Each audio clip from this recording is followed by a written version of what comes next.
찾으셨으면 그 자리에 일어나실 수 있는 분들이 일어나셔서 우리 한 절씩 교독하겠습니다. 5장, 로마서 5장 1절에서 11절까지 말씀입니다. 제가 먼저 1절을 읽겠습니다. 그러므로 우리가 믿음으로 의롭게 되어 우리 주 예수 그리스도를 통해 하나님과의 화평을 누리는 도다. 또 우리가 그분을 통해 지금 우리가 서 있는 이 은혜 안에 믿음으로 응답을 얻었으며 하나님의 영광의 소망을 기뻐하느니라. 그리할 뿐 아니라 우리가 환난도 기뻐하나니 환난은 인내를, 인내는 체험을, 체험은 소망을 이루는 줄 우리가 알아. 소망이 우리를 부끄럽게 하지 아니하면 우리에게 주신 성령님에 의하여 하나님의 사랑이 우리 마음에 넓게 부어졌기 때문이니 우리가 아직 힘이 없을 때에 그리스도께서 정하신 때가 되어 경건치 아니한 자들을 위해 죽으셨느니라. 의로운 사람을 위해 죽으려는 자가 거의 없고 선한 사람을 위해 감히 죽고자 하는 자가 혹 있거니와 우리가 아직 죄인이 되었을 때 그리스도께서 우리를 위해 죽으심으로 하나님께서 우리를 향한 자신의 사랑을 당당히 제시하시니라.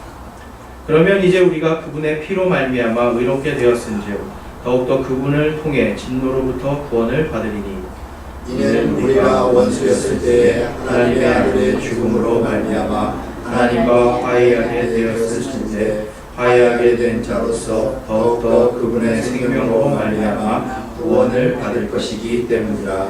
우리 다 같이 11절을 읽겠습니다. 그러할 뿐 아니라 우리가 우리 주 예수 그리스도로 말미암아 이제 속죄를 받았으며 그분을 통해 또한 하나님을 기뻐하느니라. 아멘. 자리에 앉아주시기 바랍니다. 기도하시겠습니다. 사랑의 하나님, 오늘 저희들이 이 로마서의 말씀을 통해서 일단 우리가 성화의 길 속에서 우리가 어떻게 참 평화를 누리는지를 함께 보고자 합니다. 이 말씀이 역사하셔서 우리의 마음을 움직이고 우리의 생각을 움직이고 그다음 우리의 삶을 움직여서 하나님 우리가 하나님 말씀대로 살 수 있게 도와주시고 늘 구원의 기쁨 가운데 하나님 성화의 길을 잘 걸어갈 수 있는 저희 모두가 될 수 있도록 인도하여 주시옵소서. 하나님의 은혜와 사랑에 감사를 드리며 우리 주 예수 그리스도의 이름으로 기도하옵나이다. 아멘. 오늘 저는 성화, 참 평화를 누리는 삶이라는 제목으로 하나님의 말씀을 함께 나누고자 합니다. 여러분, 세상의 모든 사람들은 평화를 원합니다. 혹시 이 중에 평화를 원하지 않는 분 계시나요?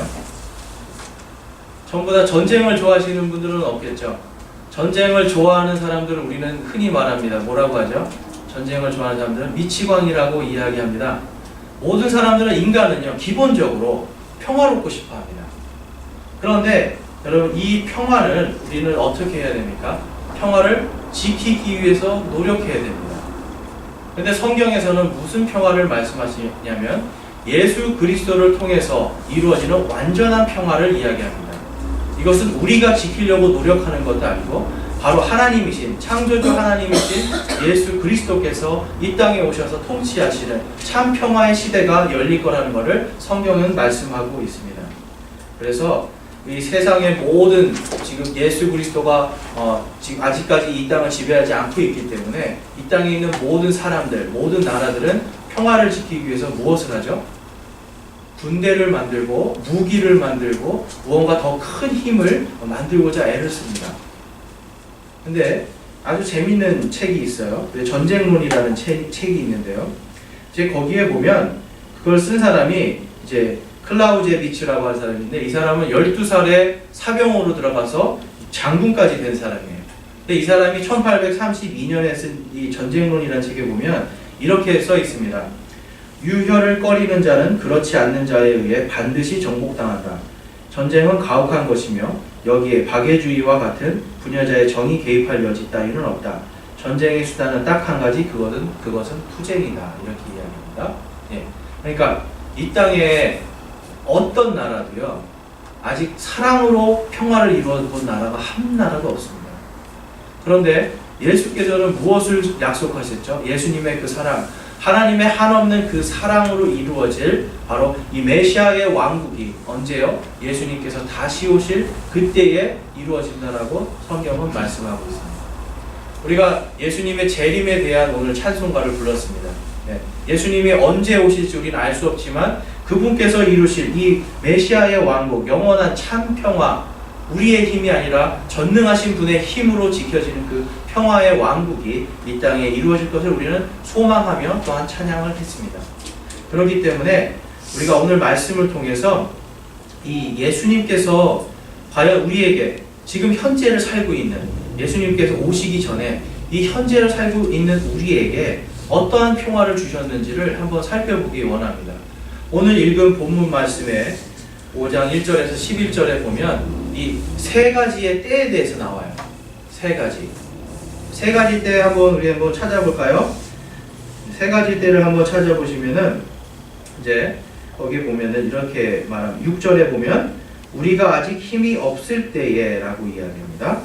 그리고 8절에 보면 우리가 아직 죄인이었을 때에 이렇게 말씀하고요. 10절에 보면 이는 우리가 원수였을 때에, 이 세 가지의 때에 대해서 우리의 삶이, 우리의 과거의 옛사람에 대한 세 가지의 분류를 우리는 볼 수가 있습니다.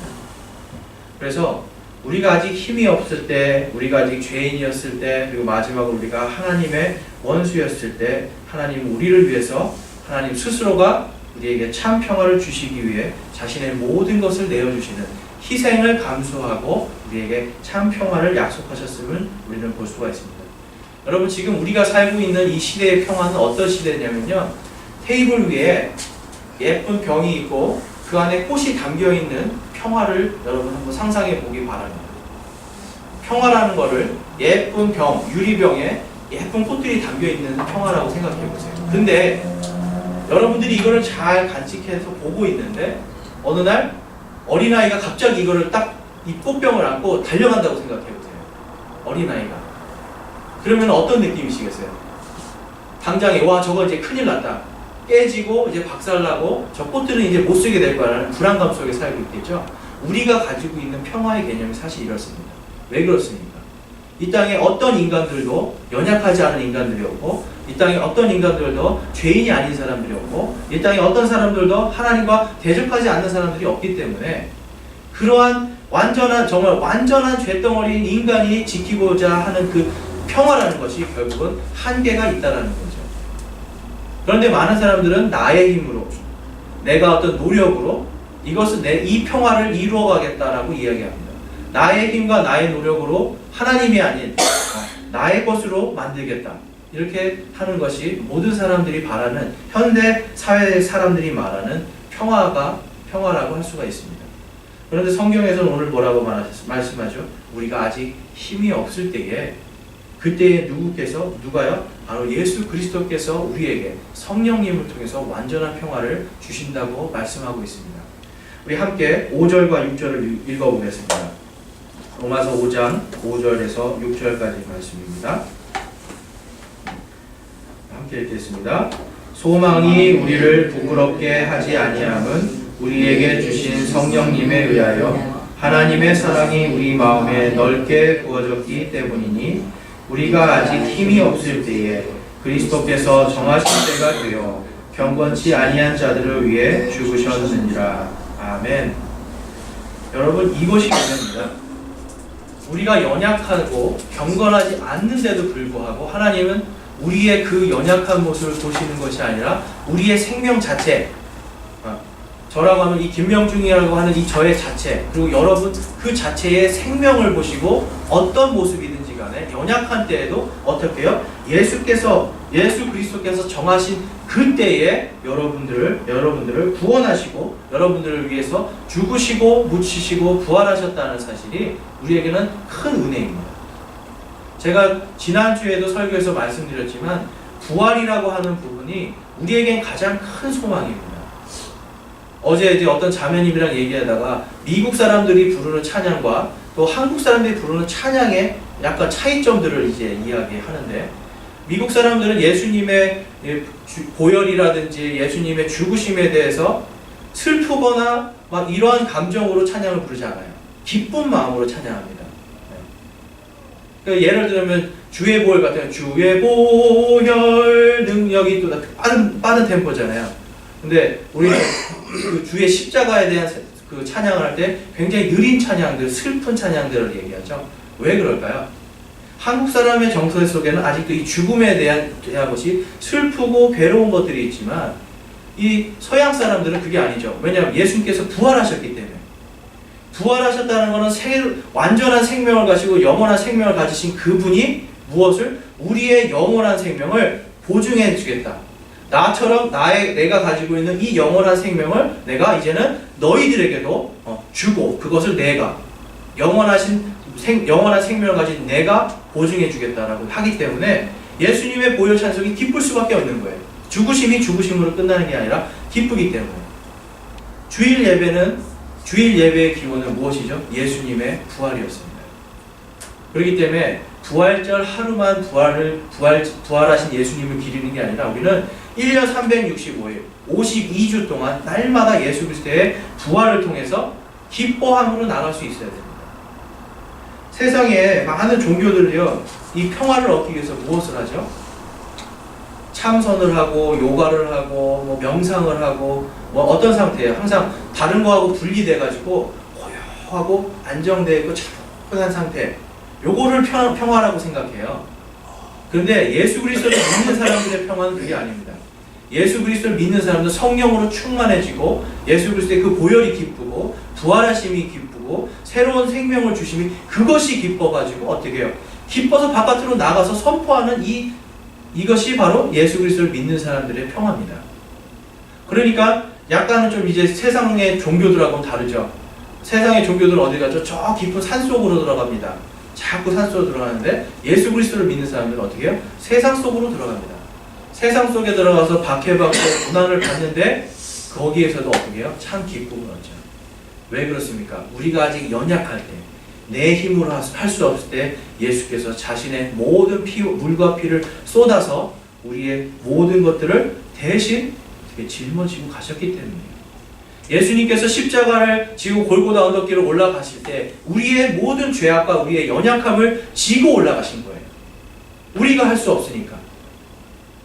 그렇기 때문에 여기서 우리가 아직 힘이 없을 때라고 하는 이 힘이 없을 때, 우리가 힘이 없을 때에 우리에게 주신 이 구원의 은혜는 엄청난 은혜입니다. 우리가 할 수 없는 걸 하셨기 때문에. 그리고 이제 5장 1절 말씀에 보면 이렇게 말씀하시죠. 그러므로 우리가 믿음으로 의롭게 되어 우리 주 예수 그리스도를 통해 하나님과의 화평을 누리는도다 이야기합니다. 우리가 무엇을 통해서? 믿음으로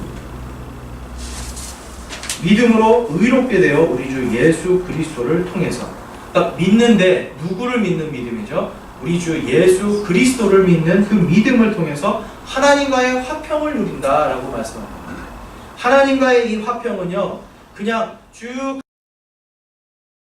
가다가 어느 순간 끊어지는 화평이 아니라 우리가 하나님께 가까이 가면 갈수록 어떻게 해요? 풍성하게 누릴 수 있는 화평입니다. 하나님께서는 이걸 다 예비해 주셨어요. 예수님의 이 고난을 통해서, 예수님의 십자가의 보혈을 통해서 다 예비해서 여러분의 앞에 지금 딱 주셨는데 우리가 하나님께 가지 않는 걸로 인해서 어떻게 해요? 화평을 누리지를 못합니다. 그래서 여기 1절에 보면 그러므로라는 말씀이 있는데요. 그러므로라는 말은 대부분 앞에 있는 말씀을 결론적으로 말할 때 쓰는 거죠. 그렇기 때문에 우리 그 앞장에 4장 24절, 25절을 한번 보겠습니다.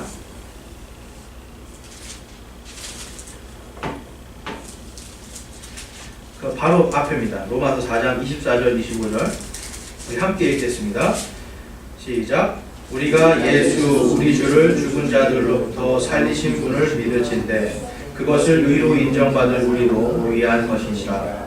그분께서는 우리의 범죄를 인하여 넘어지셨으며 우리의 칭의를 위해 다시 일으켜지셨느니라. 아멘. 자, 예수님께서 십자가에 달리신 것이 무엇 때문이라고 여기 나와 있죠? 우리의 범죄로 인해서.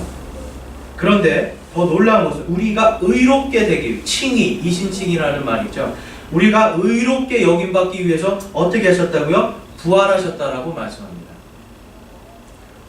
예수님의 죽으심과 그 다음에 부활하심을 통해서 우리는 어떻게 해요? 모든 죄를 사함받고 그 다음에 어떻게 됩니까? 의롭다 하나님께서 여겨주시는 거예요. 그러니까 예수 그리스도를 믿는다는 것이요, 이게 얼마나 은혜롭고 얼마나 깊은 건지 모릅니다. 그런데 우리의 삶 속에서는 어떻게 해요? 이 기쁨이나 이런 것들을 잃게 되는 거죠. 왜 그럴까요? 바로 아직은 우리의 연약함이 남아있기 때문에. 육체적으로 어떻게 우리의 육신이 연약해져 있죠. 육신이 연약해집니다. 모든 인간들은 육신이 연약해지게 돼 있습니다. 왜요? 죄로 인해서 사망이 우리 안에 들어오면서 죽는 그날 이제 죽음으로 가까이 갈수록 어떻게 됩니까? 우리의 육신은 점점 메말라지고 약해져서 그 다음에 죽음에 이르게 되었기 때문입니다. 성경에서는 이것이 이 사망이 무엇을 통해서요? 죄를 통해서 들어왔다라고 말씀합니다. 그런데 25절 말씀에서 우리의 칭의를 위해서 다시 일으켜지셨느니라 라고 말씀합니다. 영원한 생명을 우리에게 주실 뿐만 아니라 이제는 너희들은 이제는 죄인이 아니라 이제는 의인이다 라고 하나님께서 선포해 주시는 말씀입니다.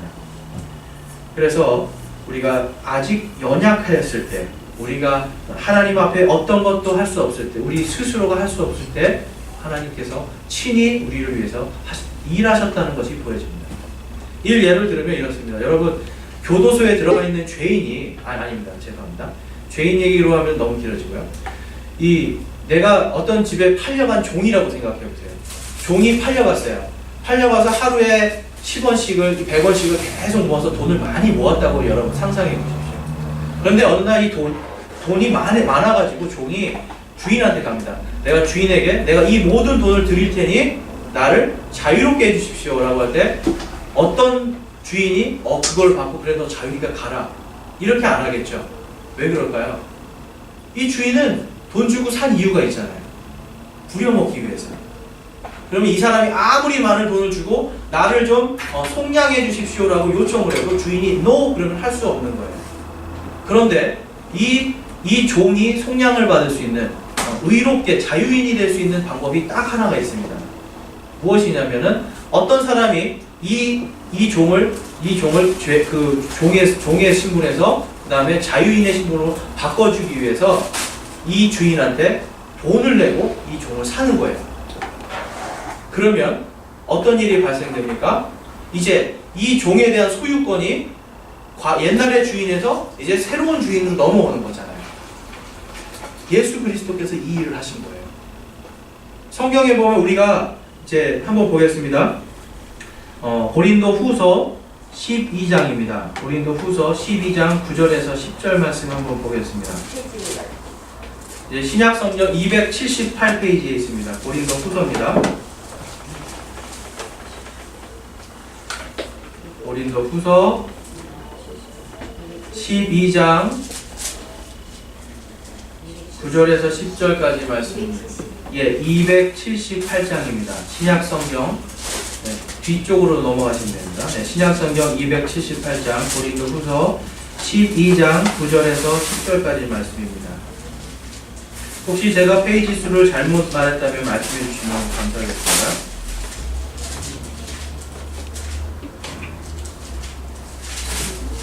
네, 12장 9절에서 10절까지 말씀입니다.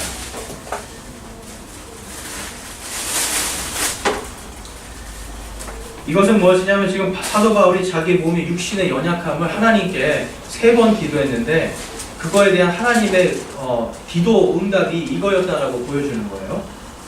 한번 찾으셨으면 우리 한 목소리로 읽어보겠습니다. 시작. 그분께서 내게 이르시되 내 은혜가 내게 족하도다. 나의 강한 능력은 약한 데서 완전해지느니라 하셨느니라. 그러므로 내가 오히려 크게 기뻐하며 나의 연약한 것을 자랑하니 이것은 그리스도의 권능이 내 위에 머무르게 하려 함이라. 아멘. 그리고 10절까지 읽겠습니다. 그러므로 내가 그리스도로 인하여 연약한 것들과 치욕과 궁핍과 핍박과 고난당하는 것을 기뻐하노니 내가 약할 그때에 내가 강하니라. 아멘. 사도 바울은요, 어떤 질병으로 인해서 간질이라는 사람도 있고 안질이라고 하는데 이걸로 인해서 사역의 방해를 계속 받고 있었습니다. 계속 사역의 방해를 받고 있었기 때문에 어떻게 해요? 하나님께 3번이나 간청을 한 거예요. 이것을 나의 연약함을 나에게서 제거해 주십시오. 그런데 하나님께서 무엇이라고 말씀하시죠?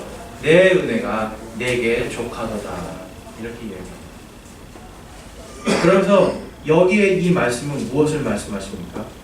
우리의 지금 상황, 처해져 있는 이 상황을 보지 말라는 겁니다. 상황을 보는 것이 아니라 그 다음에 우리가 영원한 생명을 가지고 하나님 앞에 설 그날, 그리고 그 예수님과 함께 이 땅을 통치할 그날에 대한 기쁨과 소망을 가지고 살아가라는 것입니다. 지금은 우리가 연약하고 우리의 몸은 늙어가고 약해지지만 우리가 죽은 다음에 다시 예수께서 오신 다음에, 아니면 우리 생전에 예수께서 오실 때에 우리는 어떻게 된다고요? 예수님과 똑같이 영화로운 몸으로 다시 부활해서 호련히 변해서 어떻게 됩니까? 그분과 함께 영원히 사는 삶을 살 수 있다라는 희망적인 메시지를 담고 있는 것입니다. 그래서 예수 그리스도를 믿는 사람들은 어떤 연약한 것들, 치욕, 궁핍함, 핍박, 그리고 고난 속에서도 어떻게 해요? 기뻐할 수 있는 조건이 바로 예수 그리스도를 통해서, 그분이 우리가 연약할 때에 우리의 모든 연약함을 지시고 십자가를 지고 갈보리 언덕을 올르셨던 그 예수님의 그 사역을 통해서 우리는 그 연약함이 예수님을 통해서 무엇을 이 사도 바울이 말씀한 것처럼 내가 약할 그때에 내가 강하니라 라고 이야기할 수 있습니다. 그래서 여러분들이 연약한 나의 뭔가 부족한 나의 현실을 보는 것이 아니라 바로 그 하나님께서 주신 큰 은혜, 구원의 큰 기쁨과 감격, 부활의 감격을 가지고 하나님을 신뢰하시는 삶을 살기를 주님의 이름으로 축원합니다. 그리고 두 번째는 우리가 아직 죄인 되었을 때에 하나님께서 우리에게 참 평화를 약속하셨다라고 이야기합니다. 다시 로마서 5장으로 돌아갑니다. 다시 로마서 5장으로 앞쪽으로 가시면, 우리가 옛날에는 성경 말씀을 이렇게 보고 탁 이렇게 찾으면서 했는데 요즘에는 다 스크린으로 띄워주잖아요. 그러다 보니까 성경 찾는 게 굉장히 힘들어진 시대가 됐어요. 그런데 성경을 이렇게 남이 해주는 것보다 내가 찾아서 가는 것이 사실은 더 은혜가 되고 복됩니다. 그래서 여러분들 지금은 좀 힘드실지라도 잘 따라와 주시면 감사하겠습니다. 자, 로마서 5장 우리 7절에서 8절을 한번 읽어보겠습니다. 7절에서 8절입니다. 시작. 의로운 사람을 위해 죽으려는 자가 거의 없고 선한 사람을 위해 감히 죽고자 하는 자가 혹 있거니와 우리가 아직 죄인이었을 때에 그리스도께서 우리를 위해 죽으심으로 하나님께서 우리를 향한 자신의 사랑을 당당히 제시하시느니라. 아멘. 예수님께서 누구를 위해 죽으셨죠? 우리와 같이 연약하고 죄인 된 사람들을 위해서 죽으신 거예요. 근데 성경 말씀에서도, 그리고 우리가 일반적인 세상에서도 흔히 이야기하잖아요. 네? 의로운 사람들을 위해서 내가 내 목숨을 바칠 수 있다? 쉽지 않은 일이죠. 선한 일을 위해서 내 목숨을 바칠 수 있다? 그러면 혹시 그럴 수도 있다라고 생각할 수 있을 거예요. 그런데 하나님, 이 예수님께서는 무엇을 위해서요? 우리의 연약한 존재들, 그 다음에 이 죄인인 우리들을 위해서 자신의 모든 생명을 바치셨다는 겁니다. 이것이 엄청난 은혜입니다. 우리가 할 수 없는 거죠. 우리가 할 수 없는 것을 지금 예수님께서 대신 해주신 것이 바로 이 십자가의 피 흘림의 구속의 역사입니다. 우리가 이제 교회에서 쓰는 용어들을 잘 아시면 좋은 것이 뭐냐면, 구속받다. 그러면 저는 옛날에 이게 구속이 이렇게 딱 수갑 채워서 이렇게 가는 그 구속인 줄 알았어요. 근데 이게 구속이 아니라 정확하게 말하면 이제 쉽게 말해서 면책받다. 그러니까 어떤 책임이나 어떤 죄에 대해서 대가를 치르고 어때요? 대신 이렇게 보석금을 받고 나오는 개념이에요. 영어로는 이제 redeem이라고 하는데, 죄인이 자기 돈으로 낼 수 없는 보석금이 지금 이제 청구가 됐습니다. 죄인인 우리에게. 그런데 어떻게 돼요? 우리 대신 예수님께서 자신이 피로써 우리를 사주시는 거예요. 이것이 바로 우리가 아직 죄인 되었을 때 예수께서 우리에게 주시는 진정한 구원이고 참 평화입니다. 그래서 우리가 제가 고린도전서 6장 19절에서 20절 제가 읽어보겠습니다. 도대체 무슨 말이냐? 너희 몸이 너희가 하나님에게서 받은 바 너희 안에 계신 성령님의 전인 줄 너희가 알지 못하느냐? 너희는 너희 자신의 것이 아니니 주께서 값을 치르고 너희를 사셨느니라. 그런즉 하나님의 것인 너희 몸과 너희 영으로 하나님께 영광을 돌려라. 아멘. 자, 여러분들을 지금 누가 사셨다고요? 우리 주 예수 그리스도께서 여러분들을 자신의 피로 값을 치르고 지금 우리를 사셨습니다. 그러니까 우리 몸이 이제는 옛날에 죄인된 몸이었을 때는 아무렇게나 해도 상관없는 몸이었어요. 그런데 이제는 어떻게 됩니까? 누구의 것이라고요? 예수께서 우리를 사셨기 때문에 이제는 우리가 예수님의 것이라는 겁니다. 예수님의 것으로서 여기에 보면 너희 몸과 너희 영으로 하나님께 영광을 돌려라 라고 이야기합니다. 그러니까 우리는 예수님께 이제 구원받고 새로운 삶을, 예수님을 통해서 새로운 삶을 얻었잖아요. 그 다음에 무엇이요? 우리의 몸과 우리의 영이 하나님께 영광을 돌리기 위해서 사는 삶을 살아야 된다는 겁니다.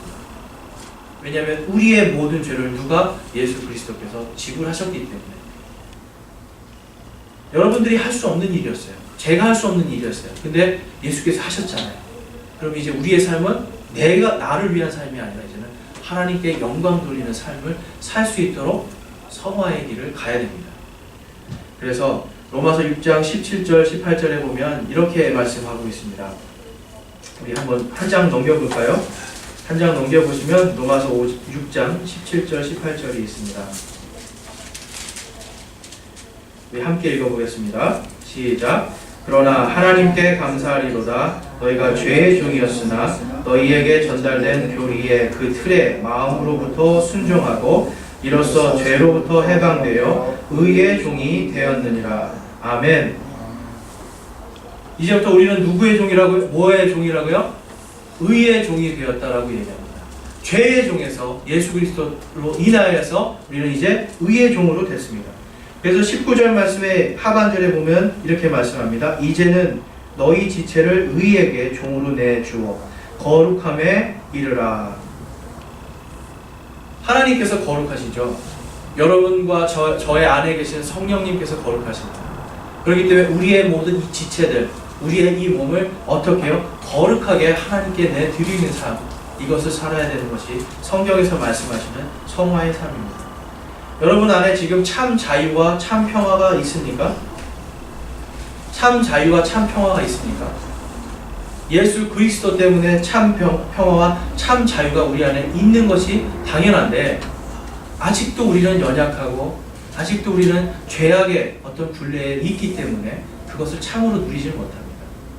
그러기 위해서는 어떻게 해야 됩니까? 내가 가지고 있는 것 속에서 하나님께 영광 돌릴 수 없는 것들은 과감하게 끊어내셔야 돼요. 하나님께 영광 돌릴 수 없는 것들이 만약에 내가 그것을 통해서 사람들을 실족하게 만든다면 과감하게 끊어내셔야 됩니다. 그리고 하나님께 영광 돌릴 수 있는 일이 내 안에 있다면, 나의 사업장이나 우리 가정에 있다면 어떻게 해요? 그것을 더욱더 열심히 발전시켜야 되겠죠. 그것이 바로 우리가 성화를 살아갈 수 있는 유일한 길이고 참 자유와 참 평화를 얻을 수 있는 길입니다. 만약에 오늘 이 자리에 하나님께서 주시는, 예수께서 주시는 참 자유와 참 평화가 없는 분들이 있다면 이 시간 저와 함께 이것을 같이 한번 고백해 보기 원합니다. 그것을 소망하시는 분도 같이 고백해 보기 원합니다. 저를 따라해 주시면 감사하겠습니다. 주님, 저도 예수 그리스도를 통해서 참 자유와 참 평화를 얻고 싶습니다. 주님, 제가 아직 죄인 되었을 때에 저를 위해 이미 주님의 피로 저의 죄를 속죄하심을 믿습니다. 저의 죄를 용서하시고 이제 주님의 종으로서 주님 안에서 참 자유와 참 평화를 누리게 하여 주시옵소서. 아멘. 여러분들이 지금 고백하신 그 기도의 그 고백들이 여러분 삶 속에서 계속해서 이어져 나가기를 주님의 이름으로 축원합니다. 우리가 아직 연약했을 때, 그리고 우리가 아직 죄인 되었을 때 우리를 위해서 십자가를 지고 저 골고다 언덕 오르시고 십자가에 못 박혀 죽기까지 사랑하신 그 예수 그리스도의 사랑, 하나님의 그 사랑이 여러분 안에서 풍성하게 역사하기를 주님의 이름으로 축원합니다. 다음으로 세 번째는 우리가 아직 하나님의 원수였을 때에 하나님께서는 이미 우리에게 평화를 약속하고 계시다는 겁니다. 오늘 한 장 넘겨서 로마서 5장으로 다시 돌아가겠습니다. 로마서 5장 9절에서 10절입니다. 로마서 5장 9절에서 10절 함께 읽겠습니다. 그러면 이제 우리가 그분의 피로 말미암아 의롭게 되었은즉 더욱더 그분을 통해 진노로부터 구원을 받으리니 이는 우리가 원수였을 때에 하나님의 아들의 죽음으로 말미암아 하나님과 화해하게 되었을진데 화해하게 된 자로서 더욱더 그분의 생명으로 말미암아 구원을 받을 것이기 때문이라. 아멘. 여기서 말씀하시는 구원은 무슨 구원이죠? 마지막 때 주의 날에 임할 엄청난 하나님의 진노의 심판의 때에서 구원해 주신다는 약속을 하고 계십니다. 예수님의 초림은 우리를 구원해 주시는 구원자로 오셨죠. 그렇지만 예수님의 재림은 모든 인류의 모든 죄악된 것들을 심판하시는 심판주로 오십니다. 예수님께서 오시는 그 재림의 때에 심판의 때는요, 그냥 뭐 심판받고 끝나는 게 아니라 온 세상이 어떻게 됩니까? 완전히 다 뒤집어지고 엎어지고 깨끗하게 정화되는 그 시기예요. 엄청난 진노가 이 땅에 퍼부어질 것이라고 성경은 이야기합니다. 그때에 하나님께서 어떻게 해요? 하나님께서 구원시켜 주신 여러분들, 예수 그리스도를 통해서 생명을 받은 여러분들을 어떻게 해요? 그 진노로부터 구원해 주시겠다라고 말씀합니다. 그것을 우리는 무엇이라고 이야기합니까? 휴거라고 이야기합니다. 많은 교회들이 예전에는 원래 어떻게 됩니까? 19세기, 18세기에 이런 교리서들이라든지 그때 당시의 책들을 보면 교회들이 이 예수님께서 바로 이 진노의 때, 하나님께서 장차 이 땅에 임하신 엄청난 이 진노의 때에 어떻게 성도들을 딱 휴거시켜서 하늘로 보내시고 그 다음에 저 하늘에서 예수님과 함께 혼인만찬을 벌인다고 하는 이거에 대해서 모두가 감격하고 기뻐했었습니다. 그런데 어느 날부터 이단들이 이제 이걸 쓰기 시작하면서 교회에서 휴거라는 말 자체를 쓰는 게 굉장히 이제 이단 시대고 금지시 되는 상황으로 발생하는 거예요. 특별히 한국 교회는 옛날에 그런 일들이 있었죠. 그런데 어떻게 됩니까? 아직도 미국에서는 이 예수님께서 오실 때 내가 휴거받고 완전히 그 생명, 예수님이 갖고 계신 그 생명으로 내가 변화되어서 예수님과 함께 혼인만찬을 드리겠다고 하는 이 기쁨으로 살아가는 분들이 굉장히 많아요. 그러니까 어떻게 됩니까? 자꾸 예수 그리스도의 재림을 소망하게 돼요. 여러분들은 예수 그리스도의 재림을 소망하십니까? 지금 빨리 오셨으면 좋겠습니다. 빨리 오셨으면 좋겠습니다 하는 분들은 믿음이 좋으신 분들이고요. 조금만 늦게 이따가 오세요 하는 분들은 아직 믿음이 연약한 분들이죠. 왜냐하면 이 땅에 아직도 뭔가 미련이 남아있는 거예요. 근데 예수님께서 어떻게 속히 내가 오리라 하는 그 말씀 우리는 붙들어야 되는 거예요. 그 말씀을 붙들을 때는 어떻게 우리 안에 진짜 소망이 막 넘칩니다. 이 땅의 것들이 어떻게 별로 필요 없는 게 되는 거죠. 왜냐하면 영원한 것을 소유했기 때문에. 근데 그 영원한 것을 언제 주셨다고요? 우리가 아직 하나님의 원수였을 때. 이건 놀라운 일입니다. 여러분들 살아가면서 하나님을 대적해 본 적이 있으십니까? 근데 우리는 생각할 때 하나님을 대적하는 게 뭐 큰 막 이런 거라고 생각할 수 있잖아요. 근데 성경에서는 그것보다 더 경미한 것조차도 하나님을 대적한다라고 성경은 말씀하고 있습니다. 그래서 우리 이사야서 1장 3절 말씀에 이런 말씀이 있습니다. 찾지 않으셔도 됩니다. 제가 읽겠습니다. 이사야서 1장 3절에 보면 소도 자기 주인을 알며 나귀도 자기 주인의 부유를 알건만은 이스라엘은 알지 못하며 내 백성은 깊이 생각하지도 못하는도다 하셨도다. 자, 하나님께서 이스라엘 백성들을 어떻게 인도해 주셨죠? 10가지 재앙을 통해서 이집트라고 하는 그 거대한 제국에서 어떻게 해요? 하나님께서 완전히 구출해 주시죠. 그리고 홍해 바다를 완전히 갈라서 마른 땅과 같이 건너게 해주셨죠. 그리고 불기둥과 구름기둥을 어떻게 해요? 40년 동안을 인도해 주셨어요. 광야에서. 그리고 만나하고 메추라기도 주셔서 어떻게 계속 배부르게 해주셨잖아요. 여러분, 만약에 여러분 삶 속에서 하나님께서 이렇게 해주신다면 여러분들은 어떻게 하실 거예요? 그냥 날마다 하나님 감사합니다. 아, 너무 감사합니다. 이렇게 살겠죠. 근데 그걸 40년 동안 한다고요?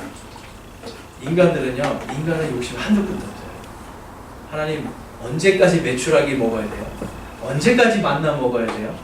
하나님, 언제까지 광야 이거 돌아다녀야 돼요? 하나님, 언제까지 물 없으면 계속 바위 때려서 물 빼내야 돼요?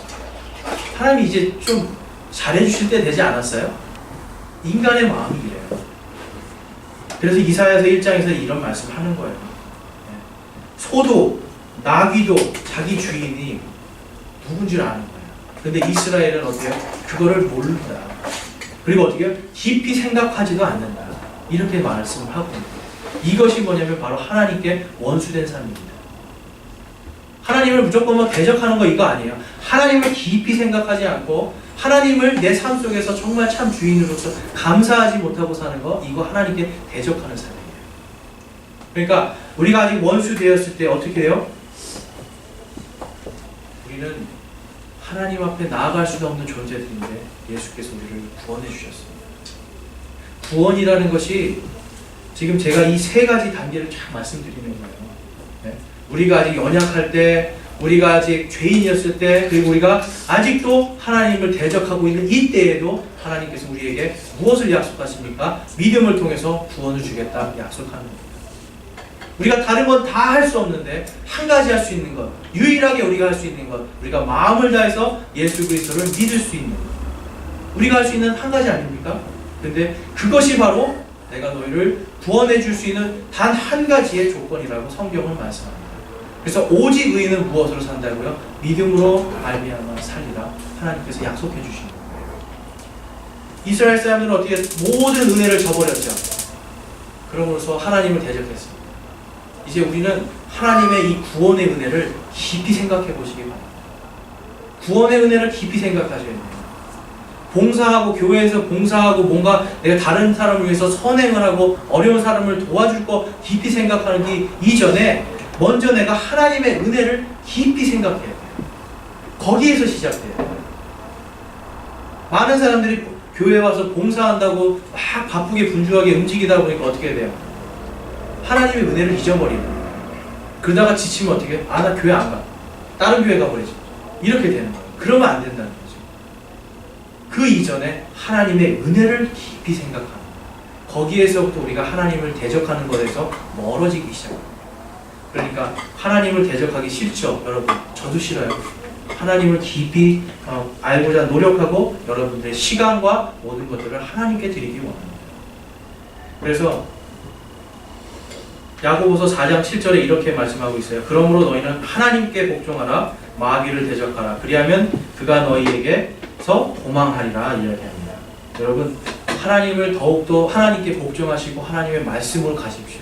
그럴 때 여러분 삶 속에 있는 마귀들이 떠나가고 문제들이 떠나갈 수밖에 없습니다. 문제를 문제로 보는 것이 아니라 그 뒤에 역사하신 하나님의 큰 은혜를 볼 때 이 작은 문제는 아무것도 아니라는 거죠. 문제를 문제로만 보고 하나님을 보지 못할 때는 이 문제가 나의 이 세상에서 가장 큰 문제가 되는 겁니다. 그렇기 때문에 하나님께 더 가까이 가서 우리가 아직 원수임에도 불구하고 주신 그 참 평안을 여러분들이 누리기를 원합니다. 주님께서 주시는 평안은 우리의 연약함, 또한 주님께서 주시는 그 평안은 우리가 죄악되었을 때, 그리고 우리가 하나님의 원수가 되었을 때도 우리에게 약속하셨고, 이미 예수님께서 십자가에 달려 돌아가시고 죽으신 뒤에 다시 부활하심으로 인해서 예수 그리스도를 믿는 모든 사람들에게 이제 그 평화를 그 앞에 딱 차려놓으셨어요. 지금 여러분 앞에 그 평화가 있습니다. 그런데 이 평화를 누리지를 못하죠. 왜냐하면 이 평화를 잡아야 되는데 우리가 아직 연약하고 죄악 가운데 있고 하나님을 대적하고자 하는 마음이 있어서 이거를 못 잡는 거예요. 그래서 오늘 모이신 여러분들 모두가 바로 이 예수님께서 왜 십자가를 지고 저 골고다 언덕을 올라가셨는지, 왜 십자가에 못 박히셔서 정말 붉은 못으로 못 박히셔서 그리고 옆구리에 창을 찔려서 물과 피를 다 쏟기까지 왜 우리를 그 생명으로 값을 치르고 사셨는지를 깊이 묵상해 보기 원합니다. 그리고 이제는 우리가 하나님을 대적하는 삶이 아니라 하나님께 더욱더 가까이 가서 하나님과 화해한 사람으로서 의인으로서 어떻게 살아야 될지를 깊이 묵상해 보기 바랍니다. 그래서 저와 여러분들이 정말 하나님 앞에 더욱더 겸손하게 나아가고 하나님의 말씀에 순종하면서 구원받은 자들로서의 이 성화의 길을 잘 걸어가실 수 있기를 주님의 이름으로 축원합니다. 우리 함께